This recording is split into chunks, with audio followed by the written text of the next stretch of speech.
आप देख रहे हैं VHVC न्यूज। अपने आप का के ऊपर ध्यान केंद्रित कराना चाहती थी इस तरीके की अनर्गल बयानबाजी देकर, क्योंकि जिस पार्टी में वो हैं उस पार्टी की कार्यशैली ही ऐसी रही है कि उनके नेता जितने बड़े गालीबाज होंगे, जितने बड़े उल्टे सीधे बयानबाजी देने वाले होंगे, जितना ज्यादा भ्रष्टाचार करने वाले होंगे, जितना उल्टा सीधा लड़कियों के ऊपर लांछन लगाने वाले होंगे और कहीं यहाँ तक कि महिलाओं का अपमान करने वाले होंगे, उतना ही पार्टी में उनको ऊंचे पदों पर आसीन किया जाएगा। ये पहले से ही उनकी नीति में शामिल है। आप देखिए वहां के गालीबाज नेता जिन्होंने खूब गालियां दी, यहाँ तक कि देश के अंदर जो विपक्ष पार्टी की अच्छी नेता मानी जाती है। नमस्कार, स्वागत है आपका। मेरा नाम है विपिन बेबाक, मेरे साथ मेरे सहयोगी सादाब रिजवी। धन्यवाद। दिल्ली की मुख्यमंत्री रेखा गुप्ता एक बार फिर अपने विवादित बयान को लेकर सुर्खियों में है। एक टीवी चैनल से बातचीत के दौरान उन्होंने समाजवादी पार्टी के राष्ट्रीय अध्यक्ष अखिलेश यादव के खिलाफ अपमानजनक टिप्पणी की है। जब चैनल के एंकर ने उनसे अखिलेश यादव को लेकर सवाल किया तो रेखा गुप्ता ने उन्हें टोंटी चोर तक कह दिया। जी हाँ, टोंटी चोर कह दिया। उनके इस बयान पर समाजवादी पार्टी के राष्ट्रीय अध्यक्ष अखिलेश यादव ने तीखी प्रतिक्रिया दी है। इसके साथ ही सीएम रेखा गुप्ता की टिप्पणियों को लेकर राजनीतिक गलियारों में सियासी पारा हाई हो गया है। दिल्ली की मुख्यमंत्री रेखा गुप्ता एक बार फिर अपने विवादित बयान को लेकर सुर्खी बटोर रही हैं। टीवी चैनल से बातचीत के दौरान उन्होंने समाजवादी पार्टी के राष्ट्रीय अध्यक्ष अखिलेश यादव के खिलाफ अपमानजनक टिप्पणी की है। जब चैनल के एंकर ने उनसे अखिलेश यादव को लेकर सवाल किया तो रेखा गुप्ता ने उन्हें टोंटी चोर कहा है और उनके बयान पर समाजवादी पार्टी के जो कार्यकर्ता हैं वो आक्रोश में है। अखिलेश यादव ने तीखी प्रतिक्रिया दी है। इसके साथ ही सीएम रेखा गुप्ता की टिप्पणियों को लेकर राजनीतिक गलियारों में सियासी पारा हाई है। इस बयान के बाद सोमवार को लखनऊ में अखिलेश यादव ने प्रेस कॉन्फ्रेंस को संबोधित करते हुए इसी बीच पत्रकारों ने उनसे दिल्ली की सीएम रेखा गुप्ता की इस टिप्पणी पर प्रतिक्रिया मांगी। पत्रकारों के सवाल सुनने के बाद अखिलेश यादव ने पहले तो बेहद संयमित अंदाज में कहा कि अगर हम लोग उनकी टिप्पणियां सुने तो शायद अच्छा लगेगा। इसके बाद उन्होंने प्रेस कॉन्फ्रेंस में रेखा गुप्ता की वह वीडियो क्लिप चलवा दी जिसमें उन्होंने अखिलेश यादव और अरविंद केजरीवाल और राहुल गांधी समेत अन्य नेताओं पर टिप्पणियां की थी। वीडियो में रेखा गुप्ता ने कई नेताओं का नाम लेकर उन पर व्यक्तिगत टिप्पणियां की। कार्यक्रम में एंकर ने एक खेल के तहत रेखा से कहा कि कुछ नेताओं के नाम लिए जाएंगे और आप उन्हें उन पर सबसे पहला विचार या शब्द आपको बताना होगा। सबसे पहले हाँ उन्होंने नाम लिया अखिलेश यादव का, विभाग जी। लेकिन इस तरीके की बातें करना, इस तरीके की घटिया लैंग्वेज का इस्तेमाल करना शायद किसी एक मुख्यमंत्री को शोभा नहीं देती है। और रेखा गुप्ता जब जिस टाइम मुख्यमंत्री नहीं थी उस टाइम अनर्गल बयानबाजी करती थी।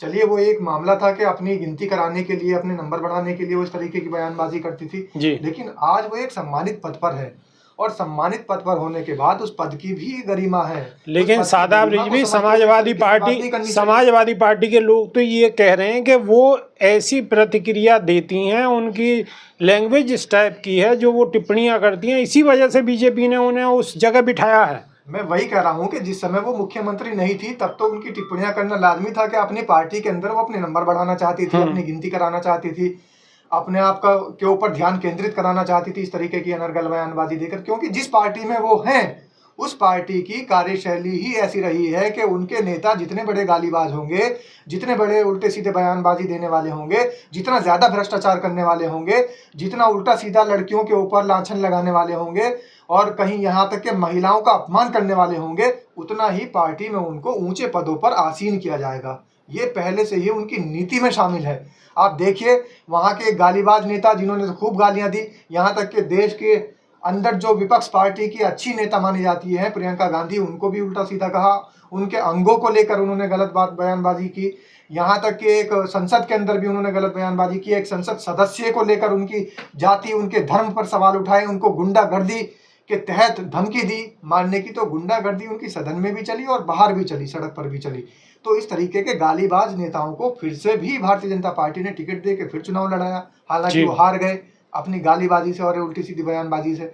इसी तरीके से तमाम नेता ऐसे हैं भारतीय जनता पार्टी के अंदर जो अपने अनर्गल बयानबाजी के लिए, अपनी गालियों के लिए, उल्टे सीधे कुकर्मों के लिए, उल्टे सीधे भ्रष्टाचारों के लिए जाने जाते हैं और उनको उतना ही पार्टी के अंदर ऊंचाइयों पर, ऊंचे पदों पर आसीन किया जाता है।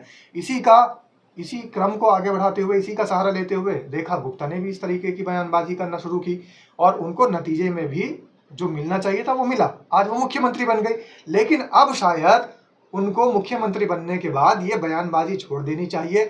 अब वो जैसे किसी एक नेता को टोटी चोर बता रही है, अब उनको कोई नृत्यका बता रहा है या बता देगा। नहीं, सादाब रिजवी आप एक बात, तमाम रील हैं जो नाचते हुए रील वायरल हो रही है। सादाब रिजवी आप एक बात बताइए कि कोई टोटी चोर कह रहा है, कोई चिलम चोर कह रहा है, कोई झाड़ू चोर कह रहा है, तो आखिर इन शब्दों का आम पब्लिक से क्या लेना देना है? आम पब्लिक को विकास चाहिए, रोजगार चाहिए, महंगाई कम होनी चाहिए। वही बता रहा हूँ, ये जो टोटी चोर कहा जा रहा है, ये जो झाड़ू चोर कहा जा रहा है और ये जो डस्टबिन चोर कहा जा रहा है, ये सारे चोर और ऐसे अनर्गल बयानबाजी के शब्द इसलिए इस्तेमाल किए जा रहे हैं क्योंकि 2500 रुपया कहाँ है जो बहनों को देने का वादा किया था, दिल्ली की महिलाओं को देने का वादा किया था, वो कहाँ गए? उसका जवाब देना होगा। तो टोटी चोर कह देंगे तो मामला, मीडिया पहले इस बात को तूल पकड़ा देगी, तो वो पैसे जो देने थे, जो धनराशि देनी थी, उसका मामला दब जाएगा। दूसरी बात, सिलेंडर फ्री देने की बात की थी और वो याद होगी विभाग जी आपको, जो हमारे देश के यशस्वी प्रधानमंत्री द्वारका के अंदर रैली के दौरान संबोधित करते हुए जनता को ये कह करके आए थे कि बिजली का बिल, बिजली तो आएगी, 24 घंटे आएगी, लेकिन बिल नहीं आएगा, बिल 0 होगा। लेकिन बिल कितने आ रहे हैं? आज दिल्ली की जनता अपने आप को ठगा महसूस कर रही है और ठगी हुई जनता कहीं आक्रोशित ना हो जाए, इसलिए ध्यान मुद्दों से भटकाने के लिए कहीं और केंद्रित किया जा रहा है। और साथ ही जिस सिलेंडर को फ्री देने की बात की थी, उसके 50 रुपए बढ़ा दिए।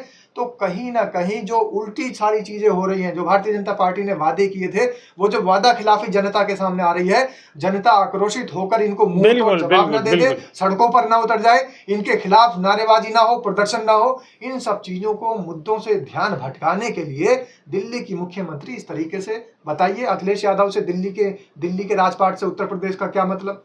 अखिलेश यादव से क्या मतलब? चलिए अरविंद केजरीवाल को उल्टा सीधा बोल रही हैं, विपक्ष के नेता हैं, दिल्ली की राजनीति करते हैं, अखिलेश यादव कौन सी दिल्ली की राजनीति करने आ रहे हैं? तो ये सारी बयानबाजी इनकी सुनियोजित तरीके से है और इसके अंदर जितना दोष रेखा गुप्ता का है, उतना ही दोष मीडिया का भी है, क्योंकि दोनों मिलकर एक एजेंडा सेट कर ये चलाते हैं, ऐसे सुनियोजित कार्यक्रम प्रायोजित करते हैं कि आखिर जनता का मूर्ख बनाया जा सके। बिल्कुल, जनता का मूर्ख बनाया जा सके, सिर्फ प्रायोजित कार्यक्रम चालू है और जनता जनार्दन को गुमराह करने का सिलसिला लगातार जारी है। आप इन सारे मुद्दों को किस तरीके से समझते हैं या इसके बारे में कैसे सोचते हैं, कमेंट के माध्यम से अपनी राय जरूर रखिएगा। तो अभी के लिए सिर्फ इतना ही, नई वीडियो में फिर रूबरू होंगे। बहुत बहुत शुक्रिया, नमस्कार, धन्यवाद।